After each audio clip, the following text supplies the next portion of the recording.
নমস্কাৰ বন্ধু বান্ধৱীসকল, সকলোকে মাঘ বিহুৰ শুভেচ্ছা জনালোঁ। আৰু আজি আপোনালোকৰ বাবে লৈ আহিছোঁ মই লিখা এটা কবিতা। আহক তেন্তে কবিতাটো পাঠ কৰি শুনাম। কবিতাৰ শিৰোনাম ভোগৰ ভোগালী। ইংৰাজী কাদৰি ভোগালী যে হ'লে লাগি, ঘৰে ঘৰে হেৰাল ঢেঁকীৰ গুম গুমনি।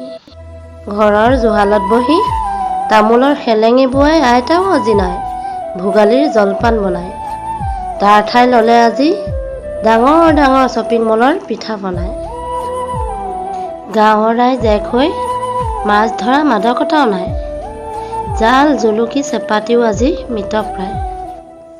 গছৰ ডাল কাটি ডেকা বুঢ়া লগ লাগি একেলগে এসাঁজ খাই মেজি জ্বলায়। সেইদিনো কাহিনীলে আজিৰ যান্ত্ৰিকতাই। ভেলাঘৰত নাই আজি ডেকা বুঢ়াৰ মিতিৰালি, মাতাল যুৱকৰ বিলাতী সুৰাই সংগী।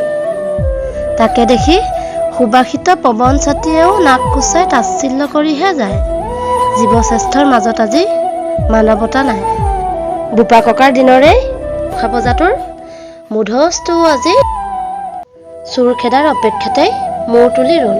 লাগনি গছবোৰৰ বুকুখনো মাঘ বন্ধাৰ আশাত উদং হৈয়ে ৰ'ল। ঘৰে ঘৰে গৈ পিঠা পনা জলপানৰ জুতি লোৱাৰ মাদকতাও হেৰাই গ'ল। মোবাইলৰ মাজতেই ভোগালীৰ আনন্দ সীমাবদ্ধ হ'ল।